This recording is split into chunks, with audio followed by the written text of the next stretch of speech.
Good morning. You are watching Moth News Live. It is Friday, the 17th of October, 2025, and I'm Keith Walsh. Welcome. And our good friend, our what we call chief reporter, news editor, all of those things. Any journalistic titles belong to this man here, who we call Oscar. How are you, Oscar? I'm good, thank you. Good. Keith, and Okay. yourself? Good.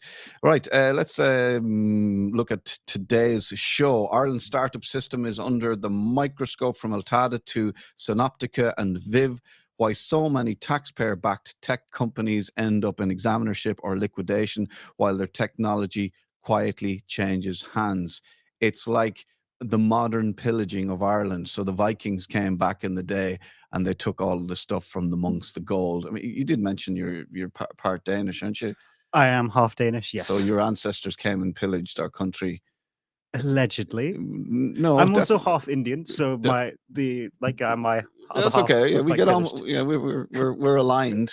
We were both colonized by the Brits, so it's like is a modern melting pot of cultures and problems and issues, but we're managing to get on with each other, aren't we? Yes, we coexist now. We coexist. Barely.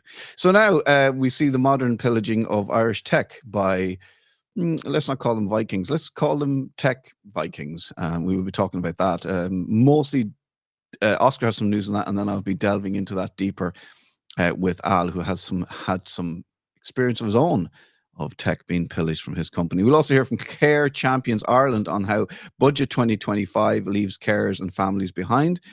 And I will close the show with my open letter to RTE about the broadcaster's misclassification of workers, most especially me, this worker. First up, our top stories this Friday. And it is a packed show. Tony Blair is back on the diplomatic stage, and not everyone is thrilled about it. What? We'll hear from Oscar in just a moment on Blair's new proposals for Gaza, the brand new Gaza 2.0, and why so many remember his last adventure in the Middle East. I like that my script has said it's an adventure. It's like Tintin, he's like just going around having the crack. EPA says over half of Ireland's rivers, lakes and estuaries are now officially unhealthy. We will talk more about that later. And in tech, the Irish-linked weight loss startup Viv has gone under despite claiming better results than Ozempic, a bigger story than it first appears. We will find out more about that. But first, over to Oscar at the Moth News Desk, or Oscar's News Desk, as I like to call it. Oscar, are we kicking off with this clip of an interview you did during the week? Yes, we will hopefully be kicking off with that clip, and it's from an Italian protester who was at the protests in Rome on Saturday, 4th of October. Yep. As I said I would bring back last week. So here we go. You did. You said that, and now you're doing it. I know. It's almost like I'm doing my job right. He's a man of his words. That's what I like. So let's have a look at this clip, and then we'll chat about it afterwards. There was a moment that is really impressed in my memory now. We were in this street, Via Merulana, which is a street that I'm very fond of also because it's part of a great Italian book, that huge mess in Merulana Street, Quel pasticciaccio brutto di Via Merulana. It's the original title. So it's a political place, it's a cultural place. I'm very happy that this event took place in that street, okay, because I think it's symbolic. It brings a very huge resonance with it. So we were on the street, and a very old man came out of his balcony. He was around 80, and it was clear that he could not take part of the manifestation because of his fragile physical condition. But he started to wave a keffia out of his balcony, and the whole crowd was with him. And of course, we cheered him. We showed him huge appreciation, and we felt protected. Because where you are, when you are in a march in the streets, all these huge buildings, and in a place like Rome, this is amplified, of course, because the buildings are majestic and enormous. All these huge buildings, it seems like they're looking down at you. People from their homes, from their houses, they're looking down at you, and you feel like under a lens. And knowing that the people that were watching us were with us was a huge relief. It gave us a feeling of even bigger participation to the event, even bigger cohesion. And Italy, it's not a place where find cohesion. It's simple. It's a very divided place historically and also in the contemporary era. So it was really a huge moment for us that gave us a honest impression of how the Italian people feel right now, and how is the shared feeling about the Palestine situation in our country. Well, there you go. Tell us, people can watch this full interview at some stage. You're going to upload it next week? Hopefully next week. I'm just waiting for Michela to confirm that he was happy with the full interview, and then we'll air it. As you can kind of see, though, the Italian people are definitely motivated against Israel and against the genocide that's currently ongoing. Yeah. Does that remind you of anything in particular? Well, first of all, I want to say well done to Italy for knocking Israel out of the World Cup. Norway beat them 5-0, and then Italy beat them 3-0. So there had been calls for Israel to be banned from the World Cup, but that doesn't need to happen now because they were beaten soundly by two teams.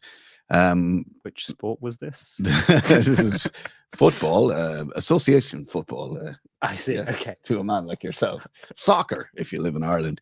So does it remind me of anything? What could it remind me of? Well, so I was kind of thinking, at least from the coverage that I've seen, that it might remind you of the 2003 protests against Iraq, against the UK going into Iraq. I mean, I don't really remember, I don't remember the protests being that prominent, or there being much news in 2003 about the protests against going into Iraq. What I remember is how the West needed to go into Iraq. This was important because your man had weapons of mass destruction. He was developing more. There was evidence of this. A team had gone in and found them. And then on the back of that, Tony Blair said, well, we got to go in. We got to go in and get this guy. And you know, he was siding with the Americans. I think I remember the French at the time saying, we don't want any part of this. And you won't remember this. But at the time, the Americans stopped selling French fries and they sold freedom fries. So it's a very American reaction to what was going on. They should actually be called Belgian fries because the US cannot read maps. Well, that's fair enough. So I don't remember the protest being that prominent. I remember it feeling like the right thing to do. I'm not saying that I agreed with it, but that was the overall narrative of the time. Fair enough. I think less social media at the time as well. Less social media. So we were reliant on newspapers and mainstream media. Definitely. And also in the beauty of hindsight. So if we can look back to February 15th, 2003, when up to 1 million people marched in London and 10 million worldwide, including in Dublin. BBC called it the largest protest in UK history, and people came from all walks of life, not just the usual suspects. As a guy called Ewan Ferguson said at the time, there were, of course, the usual suspects. C&D, Socialist Workers' Parties, the anarchists, but even they looked shocked at the number of their fellow marchers. There were nuns, toddlers, women barristers, the Eton George Orwell Society, archaeologists against war. The Eton George Orwell Society. Eton George Orwell Society. Okay, so even the Etonians were out there. Yeah, even the posh boys are going out and saying this is bad. And you can bet that their dads were involved in Parliament. Yes, of course. Yeah. And even Jeremy Corbyn was there, and he said, for a moment, we felt like we'd become mainstream. But it didn't matter. Blair pushed back and said, we're going to push ahead with Bush.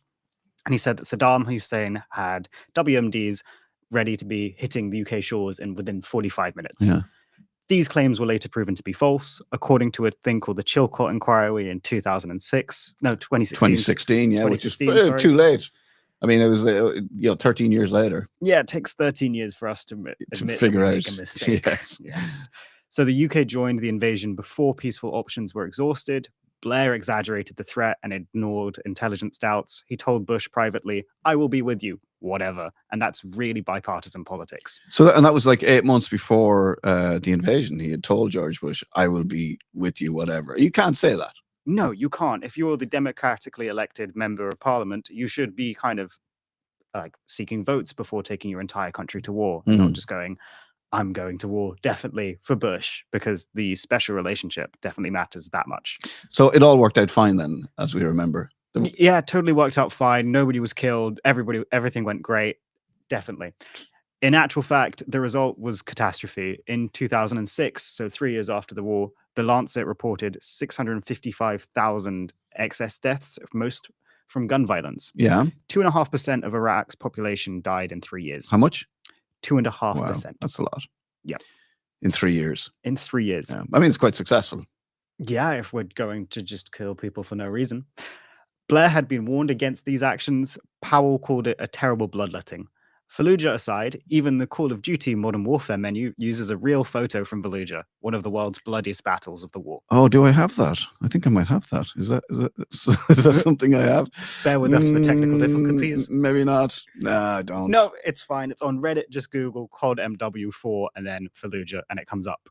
So my point there is we're just commercializing war later in hindsight now with COD MW4 with that. And when we fast forward to now, Blair is back in power, kind of.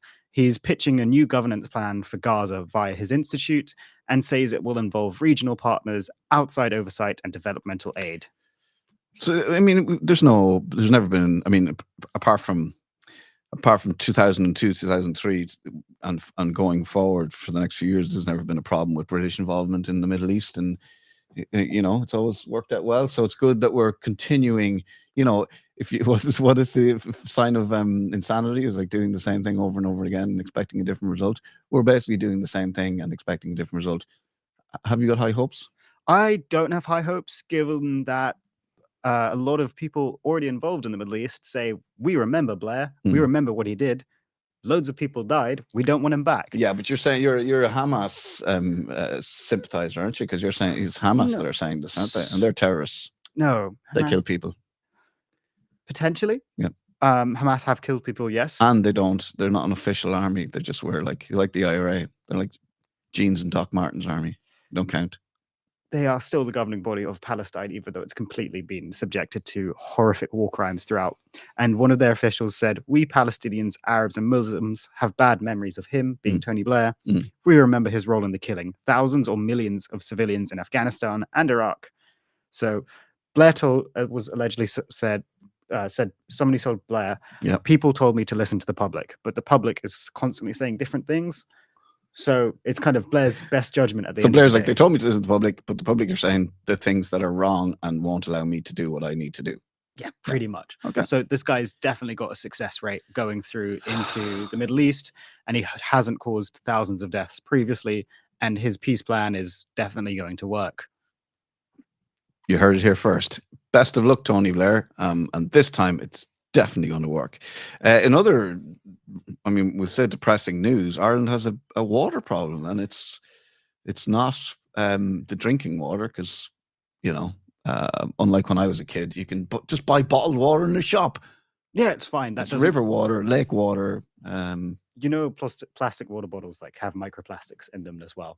Oh my God! Yeah, microplastics. Bringing all the good news, just cheering everybody up on a Friday. Yeah. Is there nothing we can do? Is everything bad?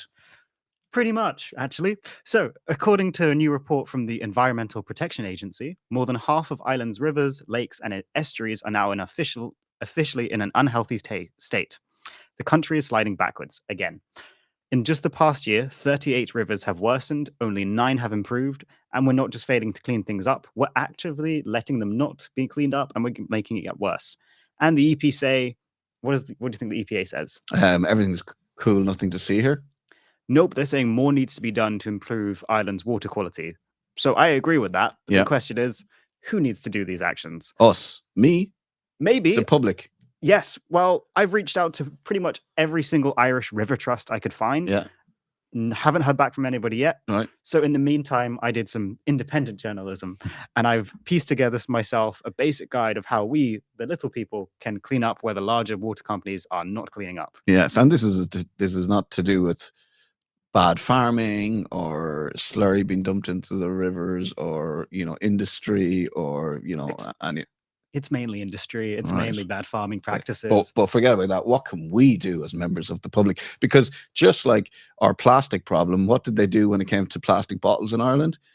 Did they ban plastic bottles? Have they banned plastic? Have they told companies like Coca-Cola to stop selling their fizzy drinks in plastic? No, what they did was they put on a little extra cost onto the bottle. So when you buy a bottle, you pay a little bit extra, and then you take the bottle home and you drink your Coca-Cola. Watching a movie perhaps, or just walking around the park, you'll enjoy a refreshing Coca-Cola. But then you got to bring that bottle back, and then you got to put it into a machine, and then you put the bottle into the machine, and then it'll give you back the bit that you paid extra. So basically, it's a people problem. Have they done the same with the water? No, they have not. But what if they did? Let's imagine. They're pulling back. Taking the contaminated water out, cleaning it, and then put it back in. I'm not really sure how this works. I think they should make the Irish take the water out of the rivers, clean it up, put it back in, and then we get like a token for a swimming pool or something. To be fair, like the recycling system like that does work well in some other countries. As I've said, I've lived in Copenhagen, and that works really well. It works well, but it's making the problem. It's our problem when it's actually the larger organizations. Just ban the plastic. Yeah, that would be the easy thing to do. But no, we like to do things the hard way. We don't ask big business to do anything more than they're already doing, because that might eat into their massive profits. Anyway, and we won't tax them. What can we do to make things better? So we can, number one, watch what you flush. Don't pour oil, bleach, leftover paint, or garden chemicals down your drain. Those go straight into your local water treatment plant, and if that's overwhelmed or broken, they go straight into your river. Nice. Think about your garden. If you've replaced your front garden... Can I just stop you there? Yep. You're talking about watch what you flush. Don't pour oil, bleach, left or down the toilet, basically, or down the drain. Yeah. But you do know what goes into a toilet. Bleach. No, but like what comes out of a human body and goes into a toilet? Feces. Yeah. That's pretty bad, isn't it? Yeah. Anyway, think about your garden. If you've replaced your front garden with concrete or fake grass, rainwater has nowhere to go, so it floods the road, the drains, the sewer systems. Plant native hedges or wildflowers. Let the ground do what it's meant to do, absorb and clean. So, do some like pottery and some paint. Not pottery, planting, sorry. You can do some pottering at the same time whilst you wait for your plants to grow. Pick up after your dog or cat or whatever. Flush it down the toilet. No, recycle it. I don't know. But pick up dog poo. It's a leading source of nitrogen and bacteria in small urban streams. Right. Not like the empty Coke bottles or whatever, or beer bottles. Or the cow poo. Yeah, or the cow pads. Yeah, definitely not that. Lots of nitrogen there as well. Yeah. Number 4, report pollution. If you see raw sewage, oil slicks, algae blooms, or fish kills, report it. By fish kills, I mean like dead fish floating in the water. Yeah, Tony Blair's been. Yeah, Tony Blair's been there. I'm not saying the fish are killing people. Tony Blair's been brought in to save the fish. Somehow they all died. Carry on. So, and report this stuff not just to the council, but to the EPA or Inland Fisheries Island. Number 5, join a local cleanup or start one. There are dozens of small catchment groups and river trusts around Ireland. There's a pretty useful infographic map, like if you just Google River Trust Ireland. And just because they haven't replied to me, they might still reply to you, and you can volunteer with them. And you don't need to be an expert, just someone who cares. Because being unhealthy is the official word, but what that really means is we've let the rivers go to all hell, and there's no one's being held accountable. So if big companies won't clean up after themselves, and they almost never do, then it's on the rest of us to do. Yeah. The small people, the ones who actually live near the water and these rivers and drink the water, and it starts with what we flush, what we pave, what we pick up, and who we call when it stinks. I mean, you say small people. I'll have you know I'm 5'10.5". Right. Viv, speaking of something that smells fishy, and is this something Tony Blair could come and sort out? The pillaging of tech, I'm going to say indigenous tech companies in Ireland? I wouldn't trust Tony Blair to build a spaghetti tower at this stage. But so potentially. Okay, spaghetti tower. So when I first heard about Viv, otherwise known as Vitals in View, I assumed it was the usual startup story. Maybe the product never got traction. Maybe the science didn't really hold up. Or maybe it was one of those tech things that sounds promising on paper, but fizzles out in the real world. And this wasn't that, actually. Vitals in View actually worked. Their company claimed better weight loss outcomes than Ozempic. And not by a little. We're talking 9% average weight loss over 6 months, as opposed to 6% by Ozempic. And even better, these Viv works with no injections, no side effects, just glucose monitoring, AI, and personalized coaching. And still, it's collapsed. And that's why we're going to talk about it with Al later as well. This story draws from public statements made by co-founder Rurik Bradbury on the Vib website in October 2025, investor reports, and coverage in the Irish Independent. Vitals in View, or Viv, was founded in 2020 by Rurik Bradbury, Tony Martin, and Pat Phelan. It started... Pat Phelan? Pat Phelan. Yeah. It's a very Irish surname. I'm still learning how to pronounce Irish names. Right. That's all right. I'm here to help you. Thank you. So they started in the US, but have a strong Irish connection with a research center in Cork. The heart of the science came from a guy called Tony Martin, a physiologist who'd been covering this program for 25 years, and he's trying to improve people's lives by helping them lose weight. That's Tony Martin. Tony Martin. I just went kind of Jack Sparrow there.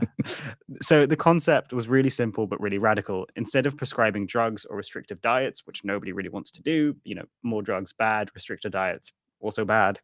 Viv would use continuous glucose monitoring to give people real-time insight into how their body reacts to food, movement, and stress. Right. Then it layers this AI coaching on top. So it's good. Let's just say it's good tech. It's good tech, and it's backed by like biometric data. And what happened? So the product is working. Why did it die?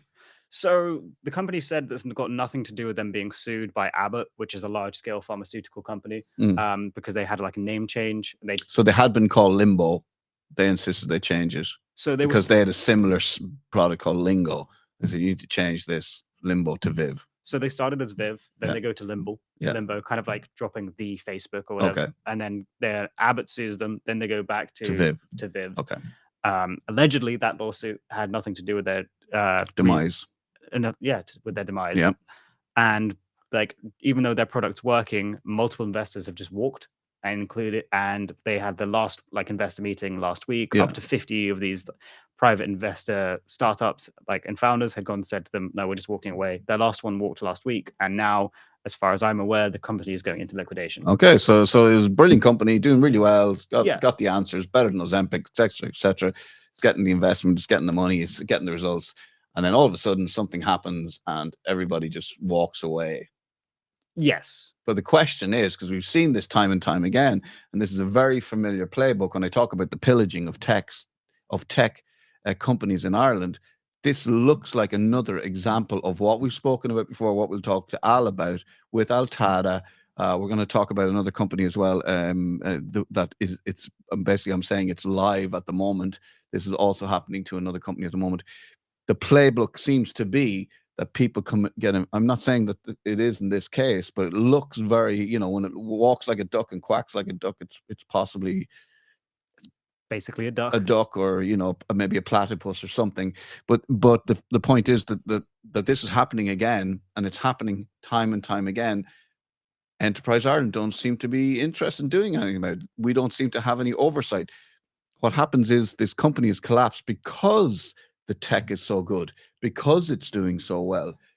Other companies are alerted to it. The red phone rings in in this American or British company who are also in this area. They're dealing with, they've got products like Ozempic, and it's either a threat.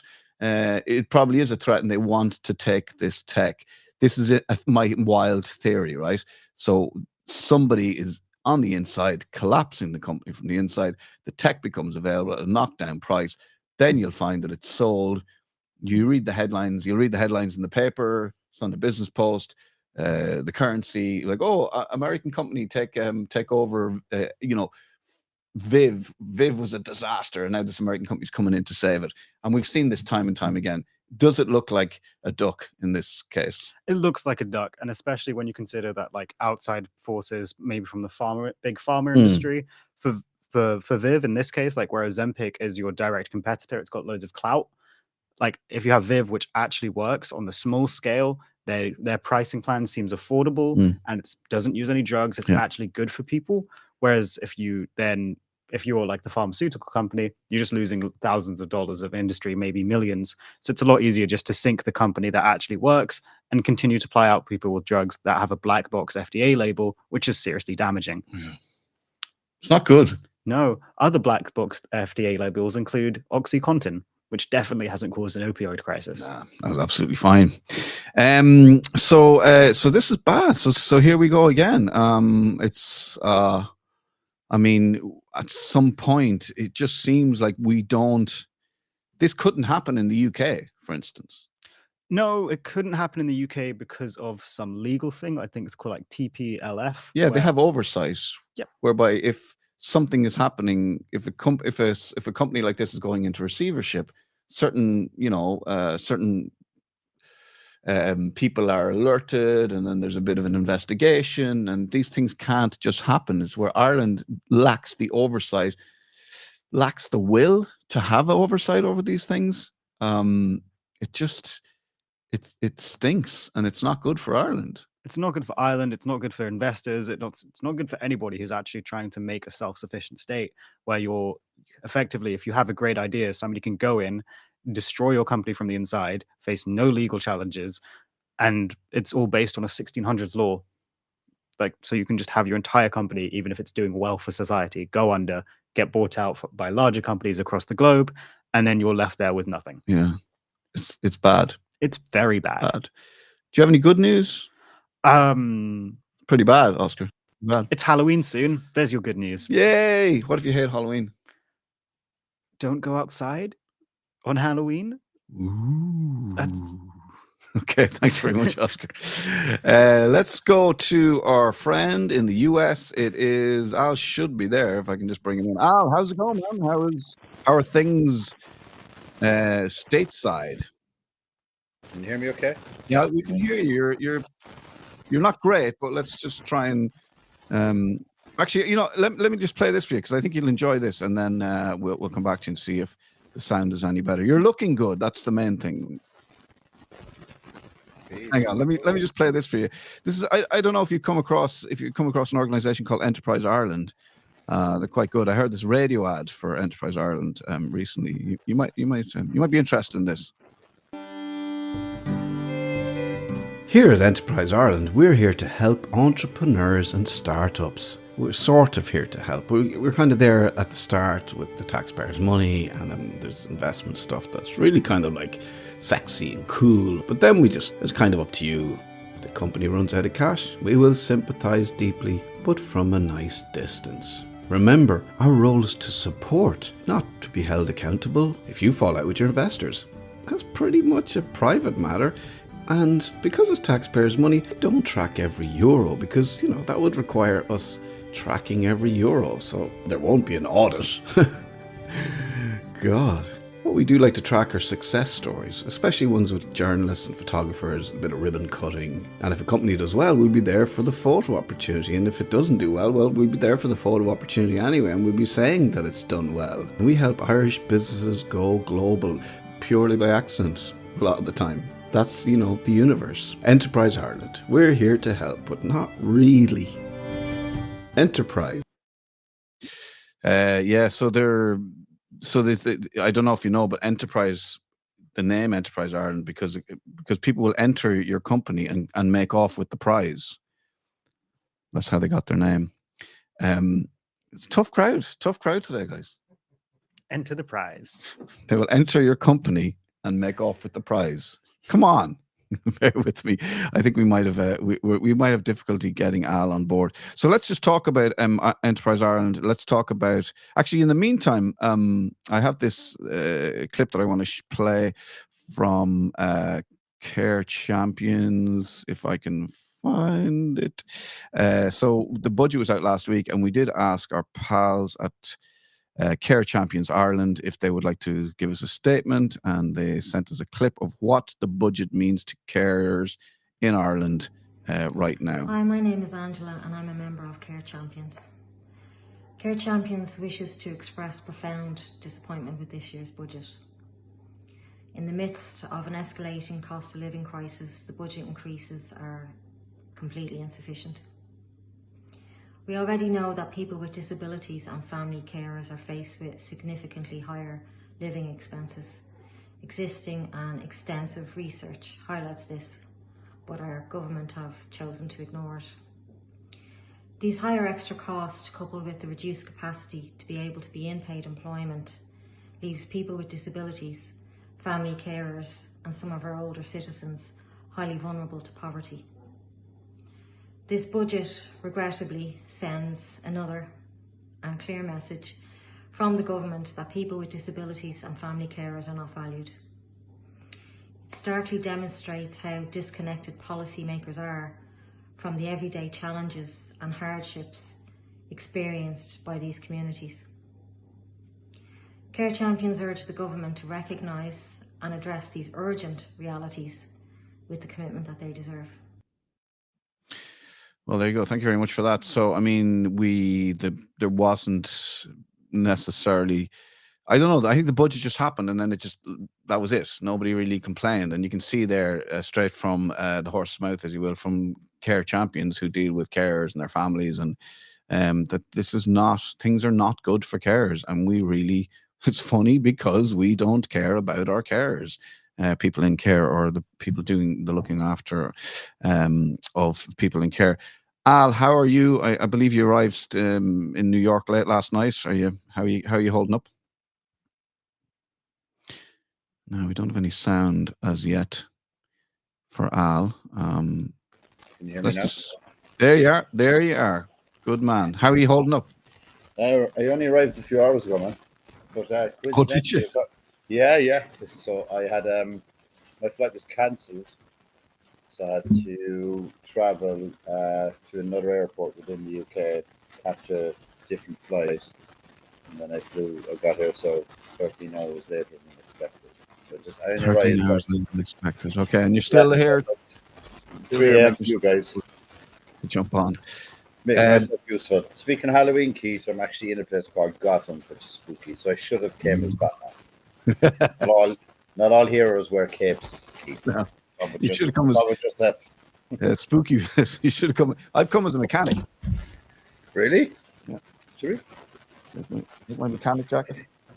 Yeah. They were all the style in Sir Henry's and back in the day. So retro now, man. We can try and find a retro. I'm representing the working man today, and Oscar's coming himself. I'm coming as a journalist for Halloween. Scary journalist. Yeah. Ooh. I've actually got a great couple's costume planned. Sexy journalist, isn't it? Like that's Halloween these days. Is just think of something and then come as a sexy something. So sexy journalist, sexy mechanic, and sexy tech guy. But you should be sexy Batman. So Oscar, you're going to wear the t-shirt saying "I love the mainstream legacy media." Yeah, definitely. I'll be like, I support BBC News. That's scary. Everything's fine. Very scary. I'm terrified. Here. Rupert Murdoch, good guy. The only problem is when you rock up to somebody's property or house and you knock and you say trick or treat, they're not going to believe you're looking for a treat. They're going to think it's a trick. Sorry, Dad. But was that a bad dad joke? I'm not sure. They just won't believe what you're saying. They just won't trust what you're saying. Is it Halloween? Is it Halloween? Really?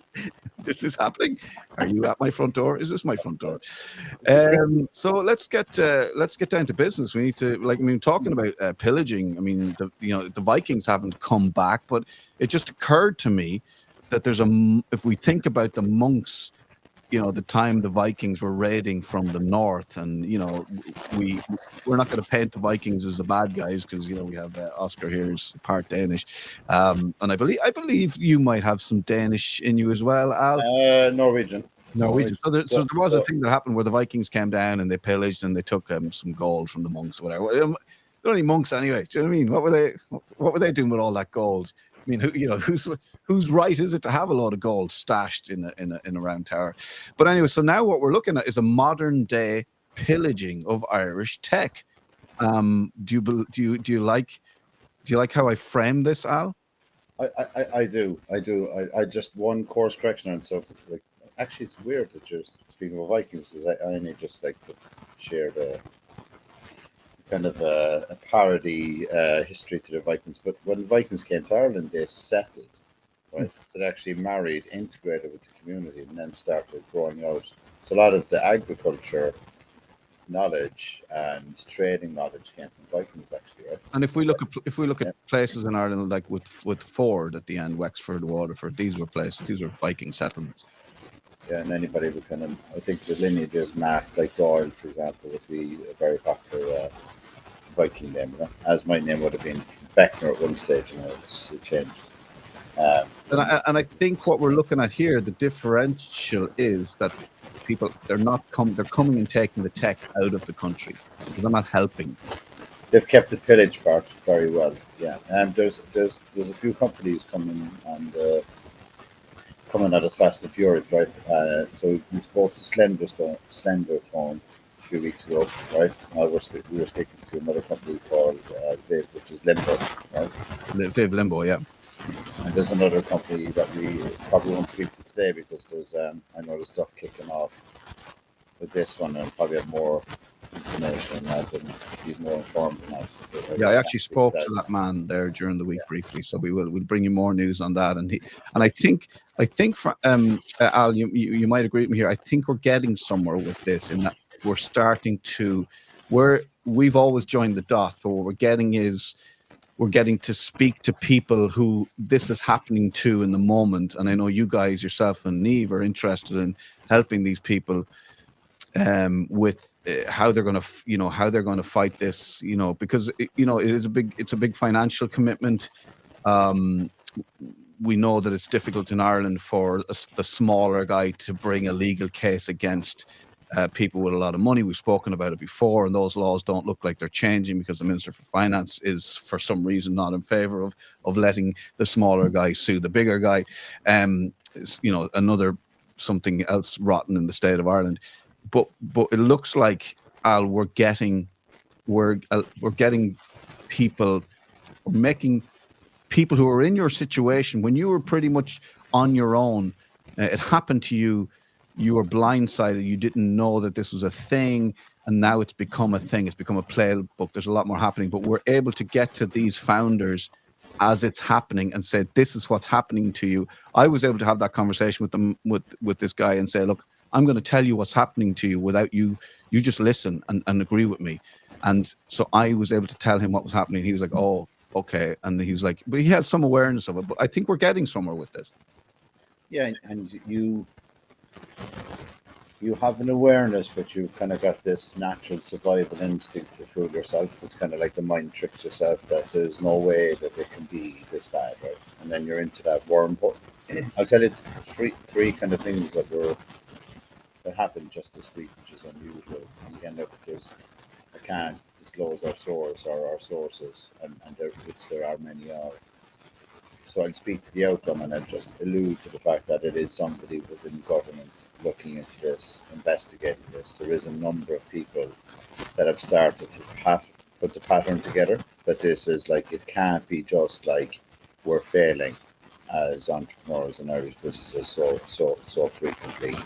And I use it. The person reached out to me and said, look, we're starting to see a pattern where the company heads into difficulty, and then a process is used to get the company the technology or intellectual property or the value of that business out the other side.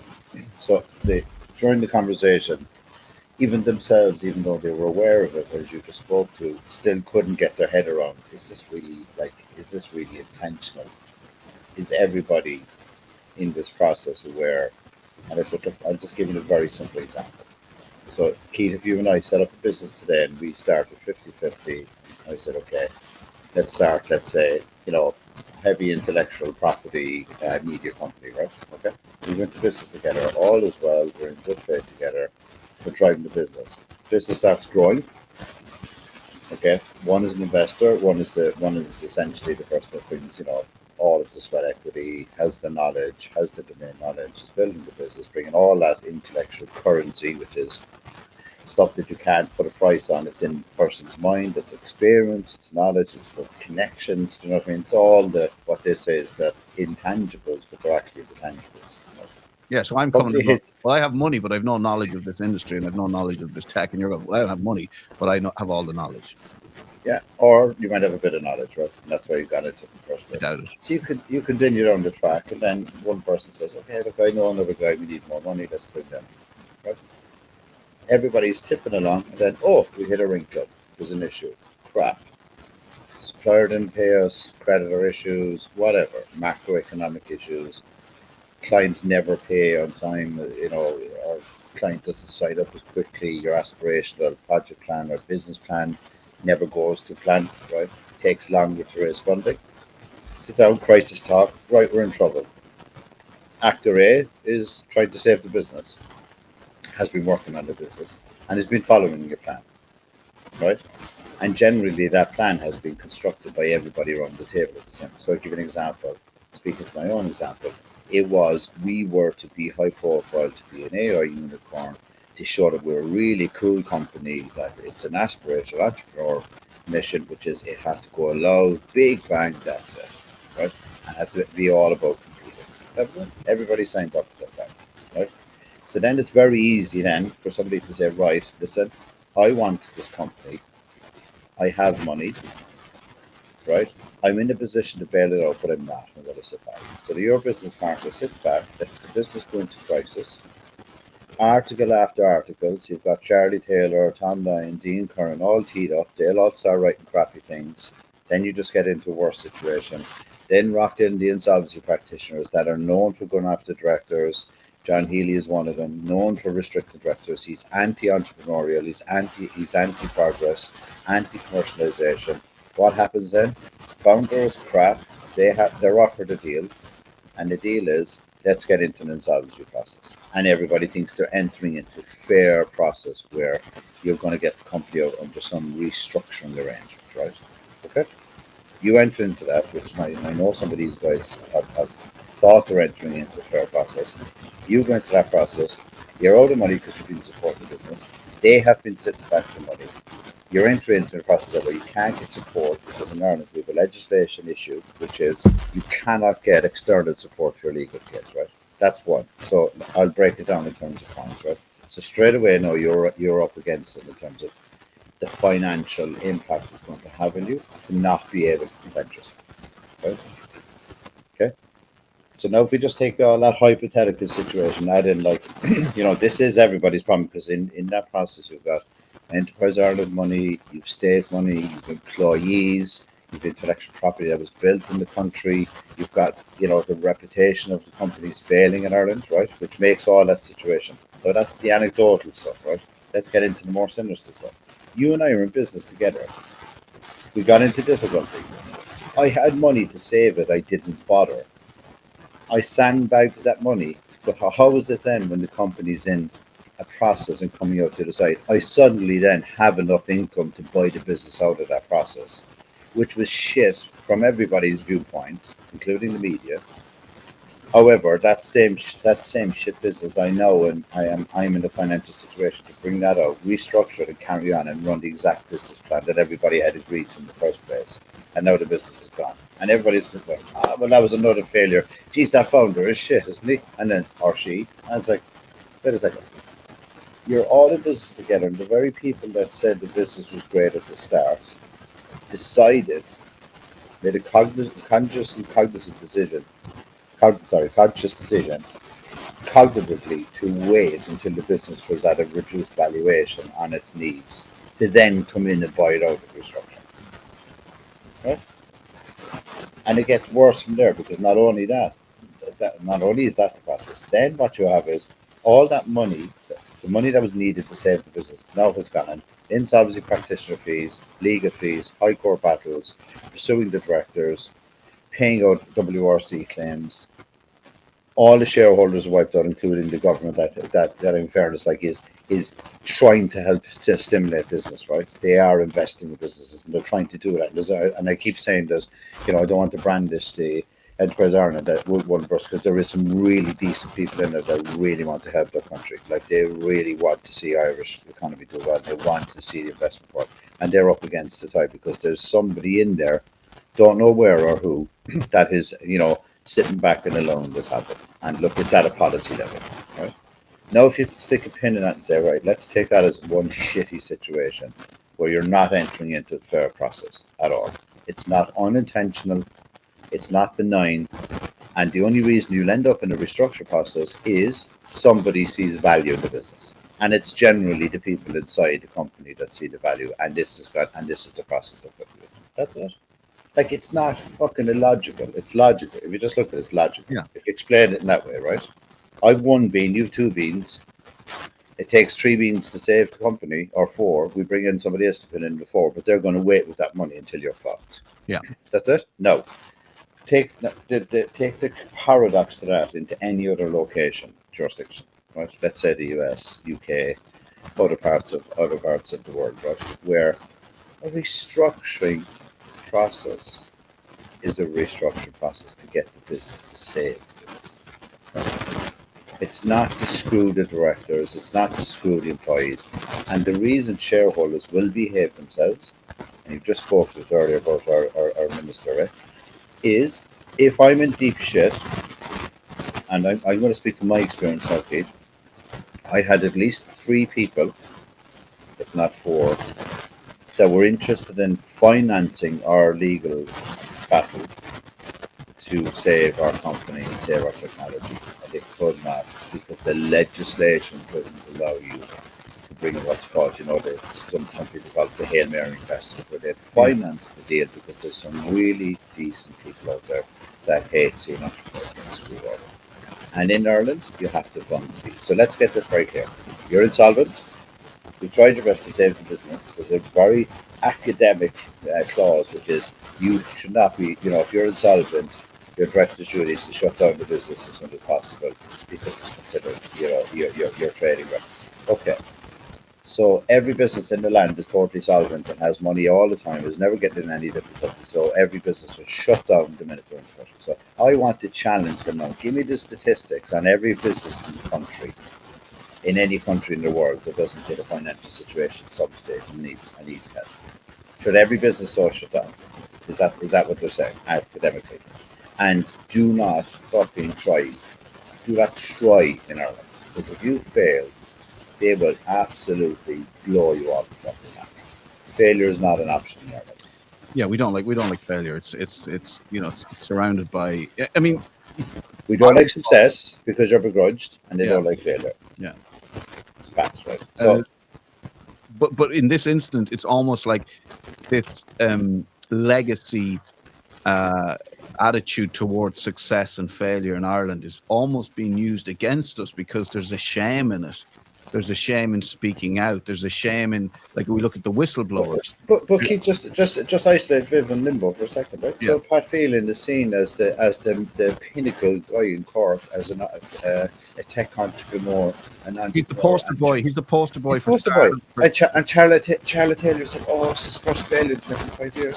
So he's supposed to have money to be able to save. Why can he not save the business if the business is that valuable? That somebody else is going to buy that technology or take that company forward in the restructuring process. Why is Pat Phelan choosing not to dig deeper, get more investors? You know what? Well, he's a history of it. He's got a history of it. He did the same in Slenderton. They went in, the rescue package didn't work, and the same tech was taken out the other side, and now it's very successful. And who took the tech? Why? How was Pat Phelan involved? But look at Health Beacon. It's always somebody that's involved in the restructuring. That's it. So it's like guys, wake up. In Ireland, the fiduciary duty and the responsibility of saving the company is on the directors and the directors solely. When most of the time, including myself, and it's actually it's quite vulnerable to admit this, right? At the end, I didn't even have control of the Altada. Like, I was the CEO, like, I know Neil jumped in to help us co-CEO, but I was the CEO, I was the authority, I was the decision maker. I made the shitty decisions. I stand over that. Yeah. And at the end, I didn't even have voting control over the company because the shareholders. Yeah, because what the shareholders had the blocking rights. What they're doing is at every point where it's squeaky bum time and you need to raise more money, and they go, okay, we will give you more money, but we need more share. Like, you get less and less control as time goes on, and you're doing it every time in the moment, going, well, this is it now. This is we've reached the basement here. We've reached the floor here. It's not going to get any worse than this. Then it does get worse, and you are sacrificing your control over the company, your tech, your business plan, your invention. You're sacrificing yourself and everything that you've built and created. Not only that, to save the company and to save the staff. Not only that, they're ramping the business up to get you below the control carry. Yeah. Right? And then the very actors that are in that process end up with the tech or the company on the other side. And because there's such a shitstorm created around you, your credibility is done. So they're just skipping off into the sunset. So if you just take all of it all the way and say all is fair and nothing more, It's the Shark Tank. You put yourself into a position you can't expect not get abused and put yourself out there. But if you just break it down into, okay, on a simplistic level, why as a country and how is it that Ireland does not have protection for companies against their own shareholders? It's the first thing. That's the point. So let's just remove everything else. How is it that a company is so fucked, but yet it's usually a million, couple of million. We're only 5 million, right? There's lots of bullshit media out there. We're only 5 million in working creditors, and we were heading to close 100 million round at a billion valuation. Yeah, That's so a fact. the sums did not add up. That's a fact. And we had the 260 million external independent valuation done a couple of months before it. That's a fact. So even at its height, and that tech got bought for 2.4 million keys, right? In a fucking receipt. But let's just take that aside and say, right, practitioner, I speak to my case. The fees was commented on in High Court. They were nearly 700,000 euros. 650, I think is the exact. 650,000 euros were going to the receiver, grantor. 250 to 300,000 euros was going to the liquidator. And we had to pay hundreds of thousands to defend it also, and still are doing so. Now just take that in account, right? Yeah, so you take And how then much, you've got how much the tech was sold for 2.5 million. Then you take the other 2 million for the receiver, the employees and all that. And so the whole deal is about 6 million. We're nearly at your 5 million. Well, it's close to 6 million because Right. they pay all the toothpaste. That we've made sure all the employees were paid, all the pensions were paid out. Everybody, like all of the employees got paid at the end of the process, and then even people continued on and kept their jobs. Nobody spoke about that, right? And the creditors, if that company was sold at the figure that it was supposed to be sold in the receivership process, all of our creditors would have been paid 100%, and the company would have been solvent again because there was a surplus of cash. Even after all that shite, until the liquidator came in and fucked the whole thing, right? Okay?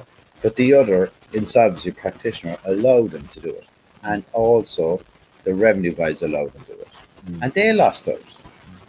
But even if you take that apart and say, hang on a second, but the contra to that is if the business continued on and the guys actually helped it, the business would have still got back to that valuation. And then everybody, including the shareholders, which were the Irish government, the Infos Ireland, and others, Elmstone, would have made money from the output. That's a fact. So is the reason? So then, why does it make sense? I mean, why would they do this?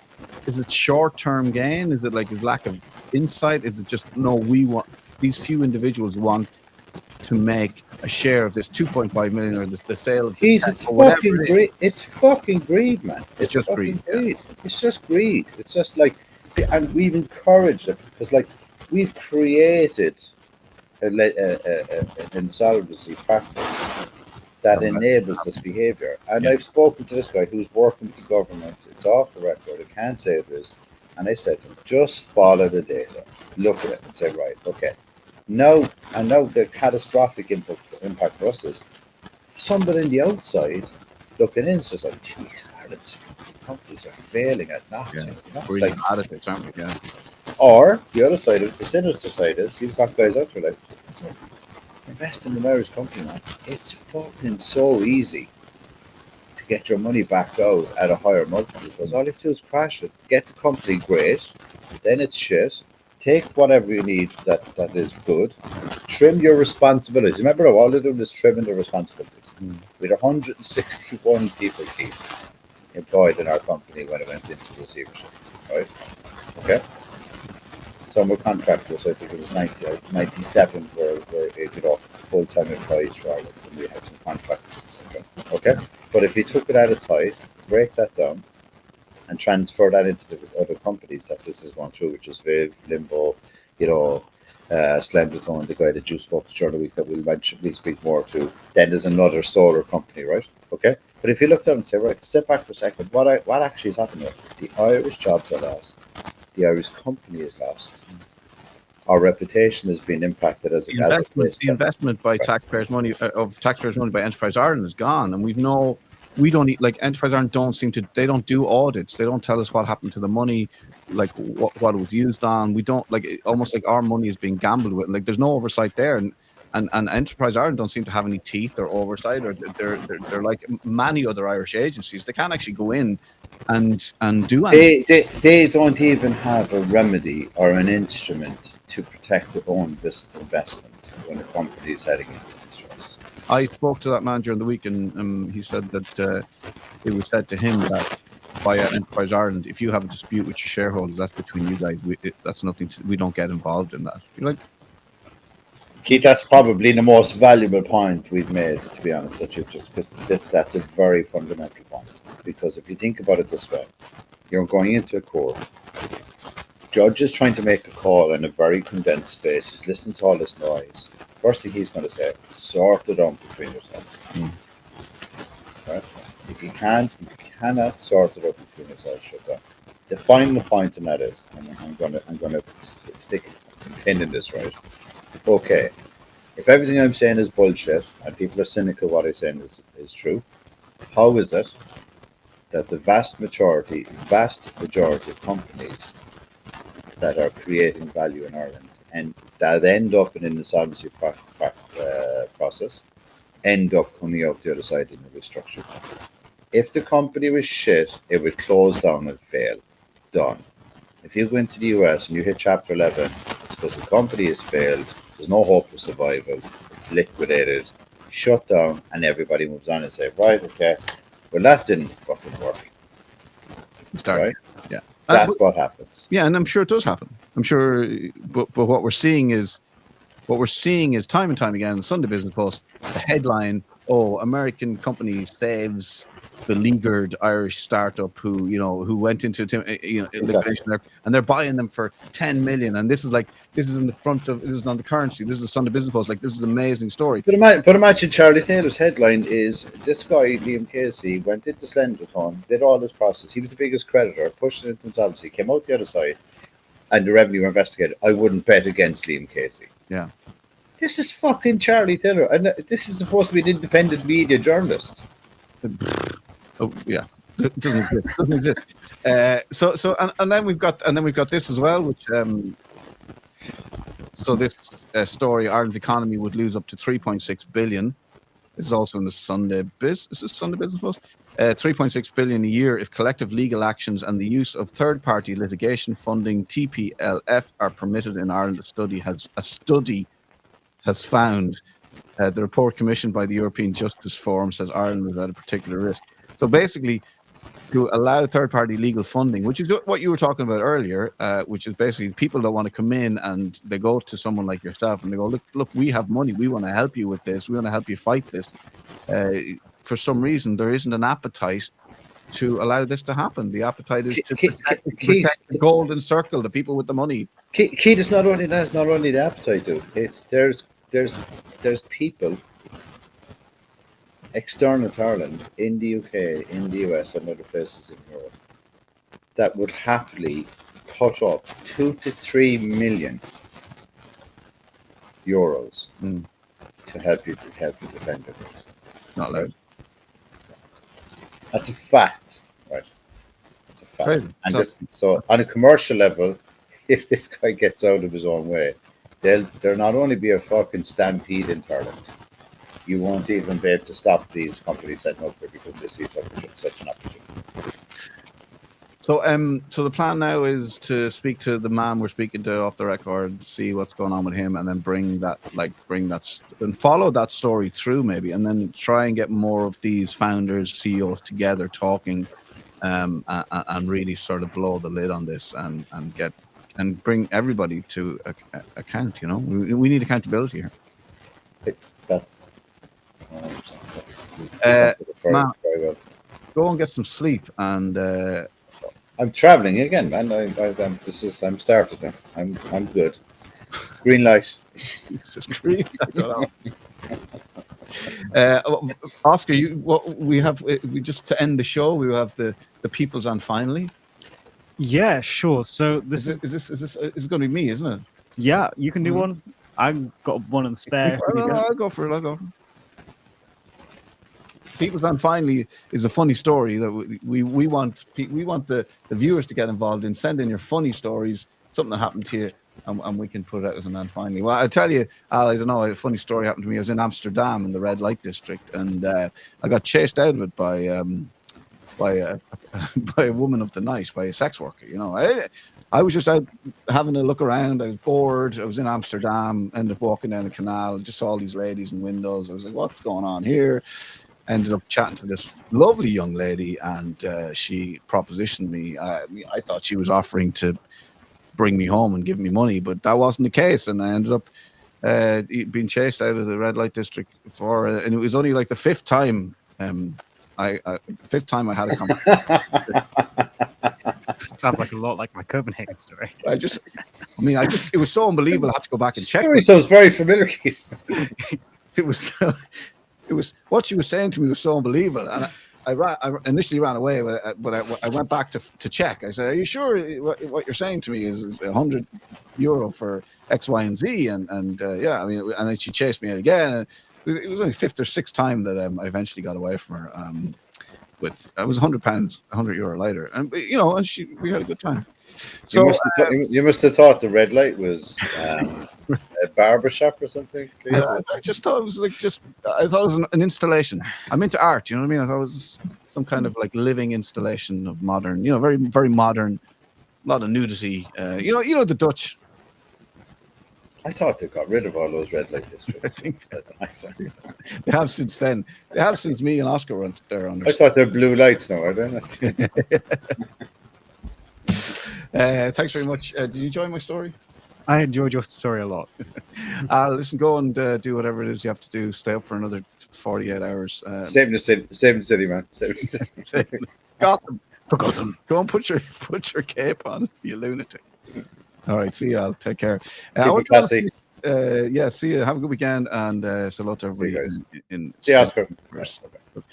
I do want to finish this show with something kind of personal, but you know, maybe people will enjoy or get something from this. So this is a letter. It's an open letter to a lady called Ms. Cusack. Let's call her Emer Cusack, because that's her name.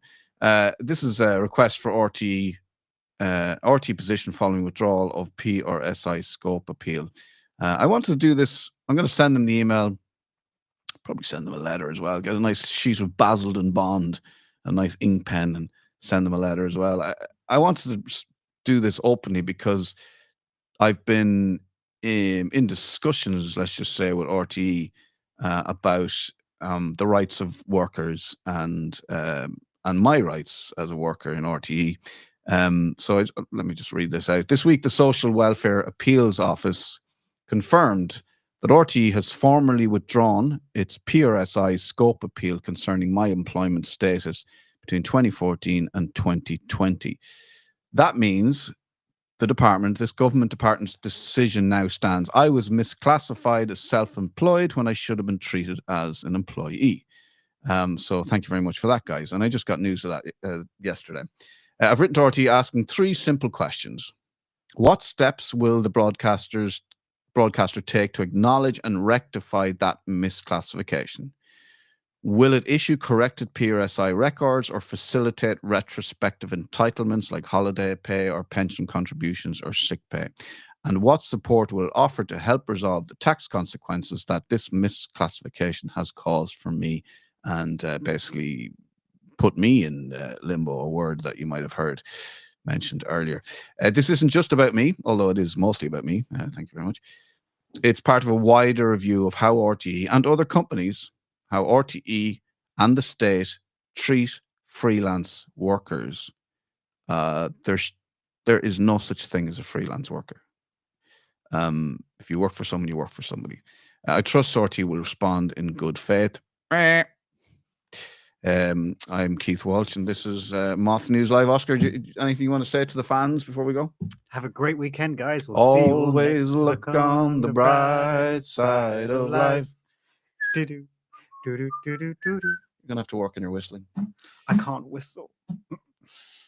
There's no such thing as can't. I've been You trying just won't. for 20 years. We're all able to whistle in that red light district in Copenhagen. Get that young lady's attention.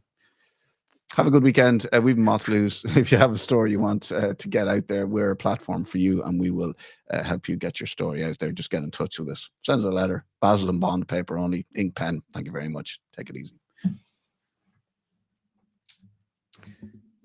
Now we have to